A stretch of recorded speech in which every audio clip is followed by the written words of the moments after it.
What's your favorite camp snack? Ooh, favorite camp snack. Okay, this is a controversial topic.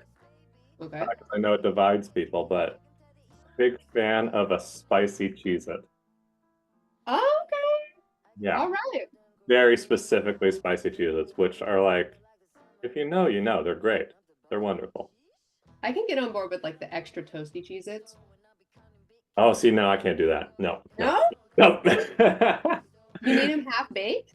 They taste half baked after you've had the other. I think it's kind of like Starbucks coffee. You've gotten used to it being over roasted, and so then you just can't. Love it. Now, What? Allie chatted the nerd clusters, and I would say that Allie knows best, that she's probably like one of the biggest campers of us all here at Pivot. Allie So does. Allie both knows camping and backpacking, and I can testify is a big fan of gummy clusters. nice. Watermelon Sour Patch Kid. Oh, Yeah. nice. That's not bad. I'm not like a candy fan. Like I'm definitely more of a cookie. If I had to pick between like cracker cookie versus like hard candy. Fair enough. Fair enough. Yeah. Well, Rachel, it's camp snack time. We're Yeah, I near. brought my trail mix. I got some cashews here with me today. Oh, sweet. I didn't have, my Cheez-Its that I wanted, but I do have these Cracklin Oat Bran, which I will say is the best cereal. Yeah, that's like taking me back to my grandma's house. It was my Mhm. favorite of her cupboard as well. Yep. I know. Still good. Still It's good. so good. It's so good.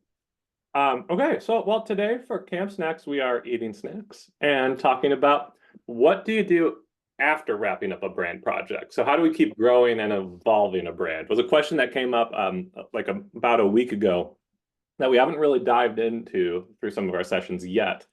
But I'm really excited about it. I was like, this is interesting because I we were just talking just before about like, oh, there's still work to be done. You've wrapped up a brand project, you've put a bunch of hours into it, you have done things, and yet there's still more. So what do we do? How do we like move forward from a brand project and do some good stuff? Oof. That's great. That's a great question. I have a big passion for brand as culture. Like your brand is a reflection of your culture and your values. When we're doing a brand project, like when we're creating things, we are also pushing into like, what do you want to be? So it's part aspirational. And just like all sort of almost like art or like visual artifacts of culture, like they push and pull culture. So if you want to build your brand, then you continue to build your culture. That's what I'm trying to get at. Ooh. So what like if you're building your brand, you're building your culture. Ooh. So is that a thing where do you think like the brand is going to shift people's culture? Or is it going to amplify? Oh, Like that's what like you're getting into that space where I'm like, okay, what happens here? Does the brand reflect culture or does it push culture? both, both. Like if I seriously, it's both. You can look at any art history movement and see this, that it's like a like futurism. It's a Mm. commentary on culture, what was happening, and also pushing into like where could this go? Mm. Um, I know that we're both fans of Chris Do from the future, but he says Uh, build culture and the brand will follow. mhm, And because your brand is a reflection of the culture you want to have and also already have, and your mhm. it's also just it's like built off of your values and your motivations. Like so find tangible ways in your like, practice in your day to day, like in your employee experience to celebrate those. What do you Mm. want that to look like?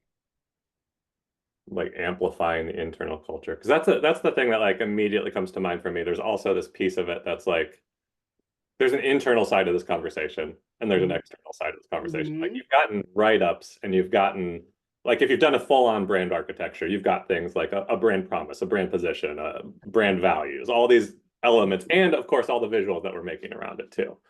Um, and then you have I feel like the part you're left with when they sign off at the end of a brand project is like, now I've got all this stuff, Yeah.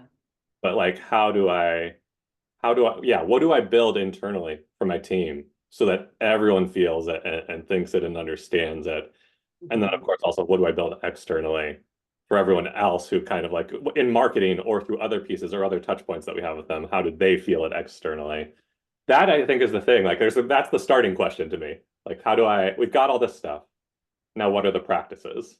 Mhm. I know you've talked about routines a ton, like routines and rituals within an organization that help embody the values. Yes, and especially around like celebration. Like Mhm. it's such a great place to be. Like I almost like rites of passage moments too. Hmm. Like when an employee has a baby or when you're hired or when you leave after like so long at a company. Like what are those moments? Like don't just let those sneak up on you. Like plan, like what do our values feel like in those moments for an employee? Or Mm. I've also we had a project recently where they were taking their like company values and using them in hiring, posting them on their websites, talking about them in one-on-ones. So if they're just also Mm. constant conversations and not just saved for those like big moments of celebration, but Mm. also the day to day. Okay, can we make it like very literal, very real? I want to put pressure on us actually. It's Okay, funny. great. Bring it. Um, like so we have, since we're both at Pivot, we have our own handful of values that we've We do. crafted. Yeah. And I am curious, like, well, oh, this is where like Jeremy's gonna be like, do you know them? Yeah, value people first, do the right thing, demonstrate fresh thinking, get Yeah, after we're it, in. have fun and laugh often. Ha, got it. Let's take like one of those. Um, Okay. and I'll take the one that I just love. The one that's nearest and dearest to my heart is demonstrate fresh thinking. So, Mm. what does that look like? If we had to live that out internally, if we wanted to create some new practices, what would that look like for us? One of the ways we just did this is what we took an innovation day, as in like pivot wide, is we like practiced what fresh thinking even feels like, which can kind of feel like a void. You just go into a day and just like, I get to reflect on what I'm doing. Mm. Oh, I love that. That's one way for us. I feel like that's also the thing. So that brings to mind one of the things that you have to do when you start to think about like how do I push and promote my brand? How do I start to drive forward movement and additional brand building from my Mhm. place? I feel like the thing that really the most tricky part, the challenging part, is not so much like the positive sides of it. Like, who is going to be like, I want to demonstrate fresh thinking? They're going to be like, no, I don't want Oh, it. well, when it feels risky, you might. When it feels risky, you might, and when it costs, I think that's the thing. Like, you have to Okay. figure out like places where it's where you're investing, where you show you're invested. Hmm. And that's what I think is something. There's something about that. Like, Innovation Day literally had like there was a day dedicated to this, and that is a significant investment of time and resources behind something for an organization. But I think that's a good thing to look at. Like, what does it look like to invest in this as a company? Whether that's time, money, attention, roles, all of those kind of things. Um, because ideally, that would be the thing. Like, the values start to spurn new actions, and you start to invest in those spaces. I think there's a lot more ground covered when a brand work is seen outside of just marketing's Mm. responsibility. Hmm. Because there's such a massive opportunity to use a fresh brand architecture and all of the written work of what you sound like and what your values are and what your personality Mm. is into employee experience, into what it feels like as a customer. Yeah. The rally point around that is so rich with opportunity, and Mm. there's there's definite ground. Mm. Oh, I like that. That might be the way that things connect from internal to external too. Like you've got, if you're really living out internal values, if you found ways that everyone at your organization, not just the marketing team who has this document that they reference, Yeah. that they hopefully reference, would might maybe even be the phrase. Um, when your whole team starts to find ways to live this out in their structure. And even I also actually think this is the funny part. I think a lot of times we put a lot of pressure on an organization to Mhm. to be the brand, to live those values out. And I do think there was like it's their brand that organizationally they should live those out. But then there's also the individual level, like each person, and making sure that everyone knows they are invited to try to do this. They're invited to try to find those values and live them out in their life. I think that's a thing. And if you do that, I feel like that also starts to almost automatically leak its way out into how you converse with your customers and how you start to even start thinking about your marketing. Yes. I Mm. also like this idea of imagining like every customer touch point as an opportunity. Mm. Like if I was going to make a direct mail piece that had thousands of eyes on it, the opportunity of thousands of people to be a witness to this piece of paper that we are crafting a message for. That's a beginning to think of every touch point as like an opportunity like that as an audience and having like this opportunity for a captivated moment Hmm. and then reflecting back on what personality, voice, tone Hmm. is. Like how would we approach those things differently? How would we build brand in those moments? Yeah. Um, yeah. Ooh, how different would it feel like if this is a marketing side of it. How different would it feel if our perspective on every marketing piece we put into the world was we're trying to give a gift to this thousands of people that we are putting in their mailbox? What is the thing that will change their day? That would be. That's such a different question than like, what is the thing that will sell this thing? Mm-hmm. We have Inland Power is one of the clients who did employee experience with us, and so would they've taken every value and every month they're doing Mm. some community like specifically brainstorming what does this value look like Ooh. in the community, and they do a community event around it. Oh, I love that. Yeah, that's building brand in a very tangible way and really focusing on one thing at a time. Oh, it's so nice. Mhm. Oh my gosh, I love that. That okay, that was the other thing. I feel like there's one part of the answer to this question of and back to I realizing like, oh, recenter on that question. Yeah. What do we do? We've wrapped up a brand project. We're trying to move forward and build our brand, continue the trajectory. I love that because it's also like I also see sometimes we get this instinct where we have to keep being as radical and different as our rebrand was, as our refresh was. This is a Oh. huge step, and now we won't feel like we need to keep doing the same level of. I'm like, Mm. actually, you've just done a lot of work.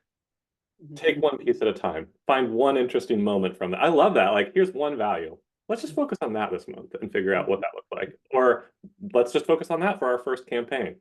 Let's take something here and use it as like the foundation thing and just keep exploring.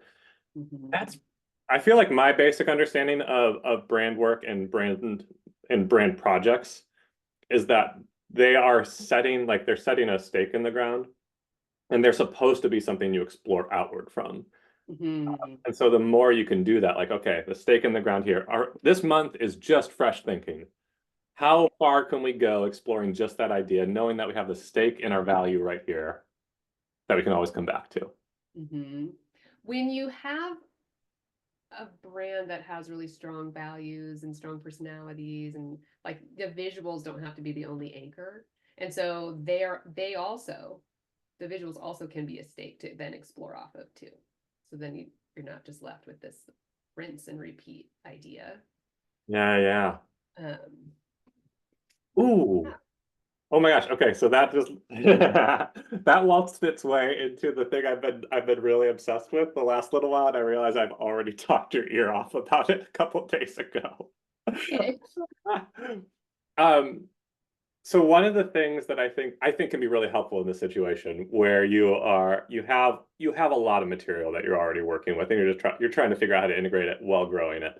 Um, I really love songwriting models as ways of building your marketing pieces.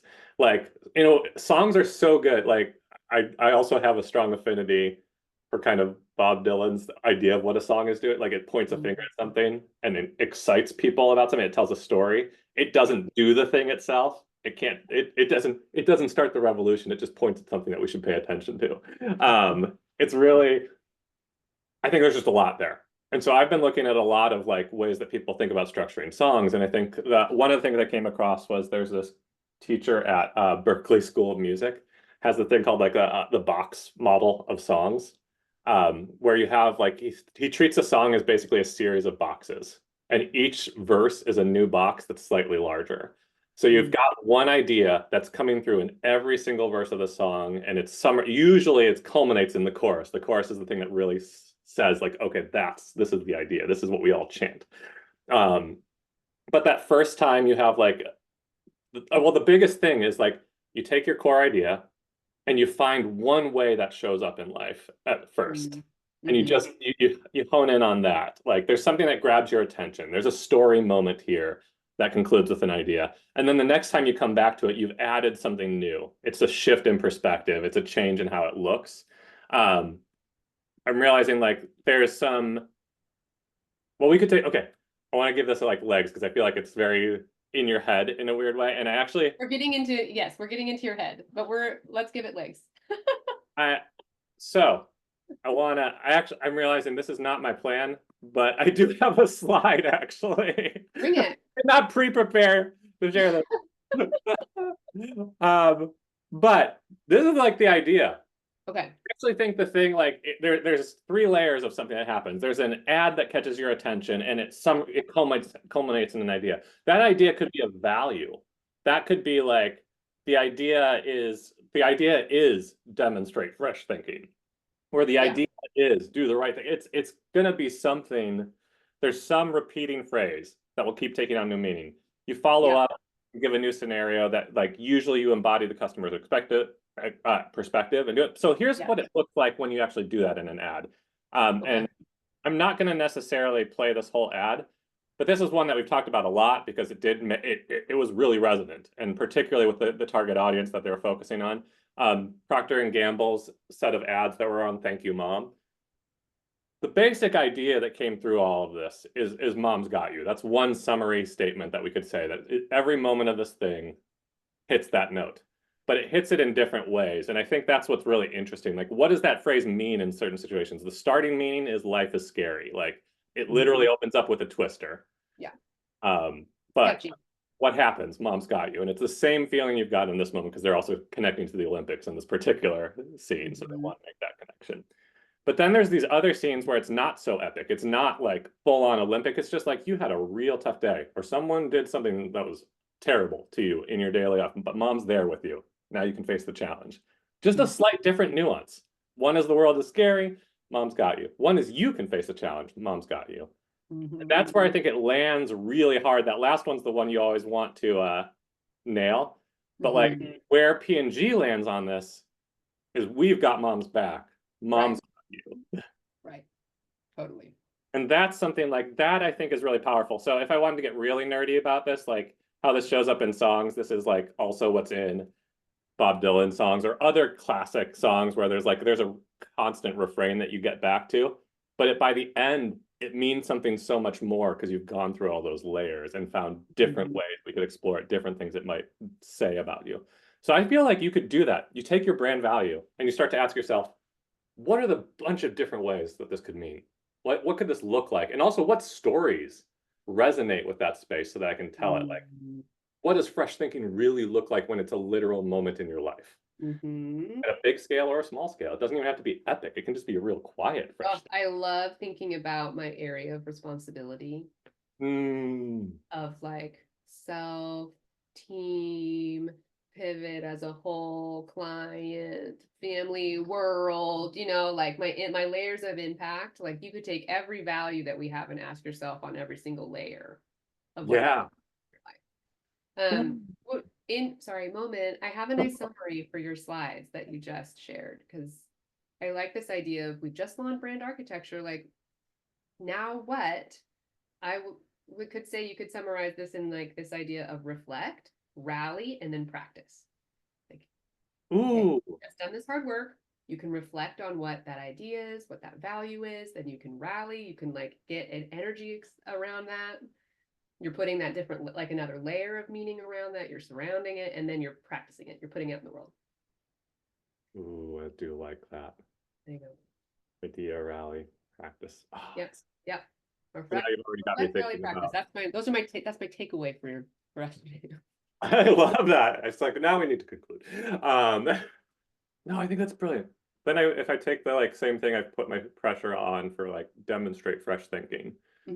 that could look, I think that's actually interesting because I just realized like, oh, the good place of this. I instinctually try to think about really bold ideas there.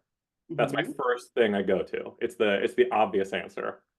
And Right. then I think about like, what's the other thing? What's in my role? Where does that show up? And it's like, oh, it's the moments when I'm sitting there and moving literally one point on a thing because it's not quite exactly where it should. Like, I'm gonna think about this even deeper than anyone will ever look at it because I Mhm. care, because it needs to be, it's new. It needs to be done right. Um, I feel like there's all these moments. Yeah. Oh my gosh, there's so much we could do with that. There is. It's a I can big old teach myself the other side of my instinct that I need to learn and notice. Where do I struggle to embody this value is also a great question, I think. Oh, well, like I said, like those different layers of things, like I can be really good at people first, Mm-hmm. my team. I can be really bad at people first for myself. Mm, When in life do I need to put a little more emphasis on self-care or whatnot? There's gonna be, I feel like there's different layers where I might have opportunities of growth or um I'm killing it. So, mm. Nice. mhm. So we're embodying ideas, looking to what we have, asking ourselves how we live it out internally, asking ourselves how we share that to the world. Yeah. Yeah. You've just launched a brand architecture. You've just done a lot of hard work and you need to reflect while Mm. you put it to practice. That's the it's the work's not over. It's just beginning. I know. I would get everybody rallied around it so then they could all practice it in the world. I think that's what you just did, the reflection piece of it. I think the brand Mm, architecture reflection. And then now you have the opportunity to rally your people, mm. audience, Yeah. and then you get to live it out every day. And if you've got something you're really excited about, hopefully, like you've fallen in love with it a bit, it makes it easier to help get other people to fall in love with it. Yeah. Because I feel like that's also the thing. Like excitement matters at the start of a brand thing, and it's not. Mhm. And I think it is about some of the stuff like we're talking. It's not about like get excited because this is new. It's like get excited because here's a deep value that we're bringing to the surface, and we want Yeah. you to help us find how we do it everywhere. Is it more buy-in than excitement? I mean, I hope for excitement, but change is Yeah. hard.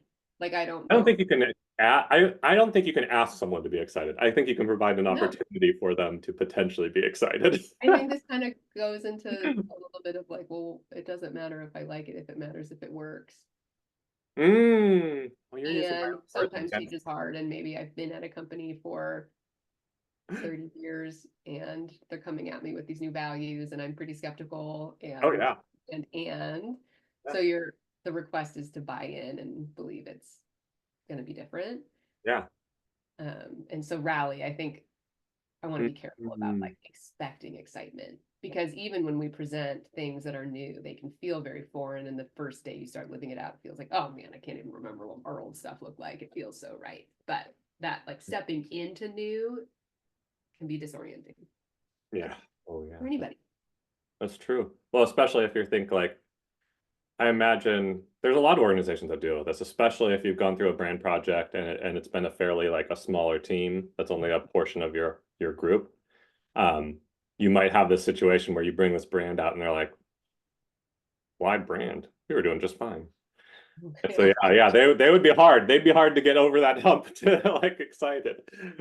Um, but buy-in. What okay, so what does that look like though? Like how do you get buy-in from a group that's not prone to be jazzed about this thing? We're mentioning finding different reasonings or like Mm. excitement points that rally different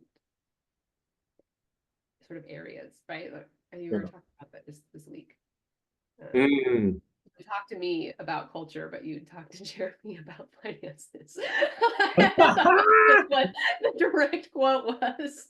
I did say Gonna that. move the bottom line? Is it gonna move my team's culture? Ooh. It might be the same idea, but you're kind of coming at it in these different ways. Oh, okay, yeah, I know what you're talking about. It's that Yes. it's that like all of this is the same thing. Yes.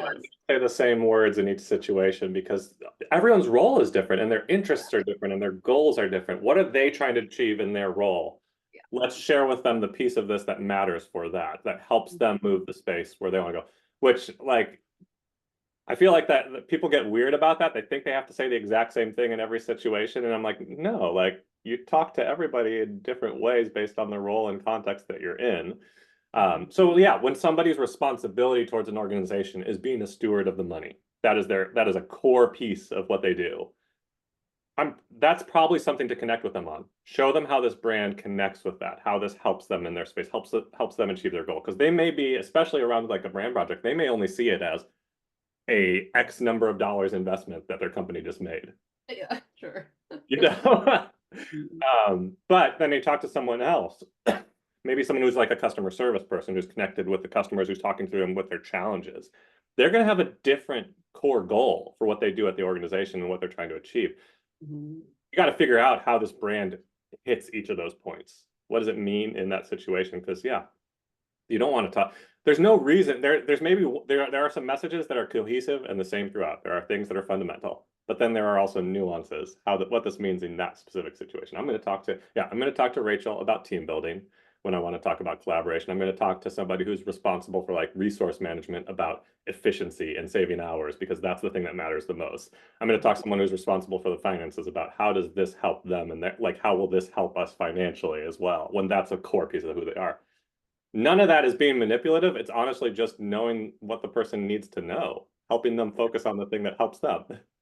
Yeah. I feel like I could open up a whole new can of worms and maybe Yeah.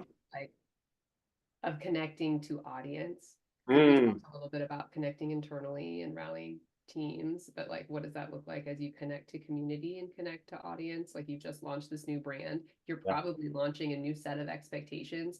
Of course, how your employees relate to that audience, but also what your customer base can expect from you. It's like, how do you reset those expectations or create rally amongst community? Yeah. It's kind of the end of That's our a whole time. other thing. We don't have like more runway, or if we could stay on. We may want to save that for another Camp Snacks because there are all sorts of things, but I think that is a very worthwhile conversation about audience. Particularly, I think that opens up a whole bunch of space that we could talk about. I also think there's a whole conversation about like watching your audience as you start to roll things out and monitoring, because there's going to be stuff that lands perfectly and there's probably going to be stuff you learn about your audience when you start saying new things to them that you need to start to Oh incorporate. yeah, and not trying to be all things to all people. Okay, yeah, this is a whole other conversation. It's a whole other conversation. So we've just launched brand work. Start with your internal team, build culture so that you can then spill out. Stay tuned for what connecting with your audience, like listening to your audience, connecting with community looks like. I like it. And then for anyone who's watching this thing now or later, you can check out any of the brand camp things where we actually have like pre-planned content and not just Rachel and I talking at each other, although you might like this. And if you do, great, we love you. We also love you. If you don't like it, we love you anyway. You can also always, if you have questions you want us to spend time discussing, you can throw those to us almost any number of ways. You could throw it on our Instagram profile on a post. You could put it on LinkedIn on a post. You could write to someone at Pivot and say, hey, I want them to talk about this. Do whatever, reach out to us. We would love to hear your questions and keep going. Otherwise, we're going to keep pulling them from the sessions that we're having. And we look forward to hosting you for a bunch of things throughout the summer. Yes. And I think we have another Camp Snack session on the 12th before we have something more formal on the 20th of June. Yep. So we'll see you then. And as we always say it, brand camp. Don't forget the baloney.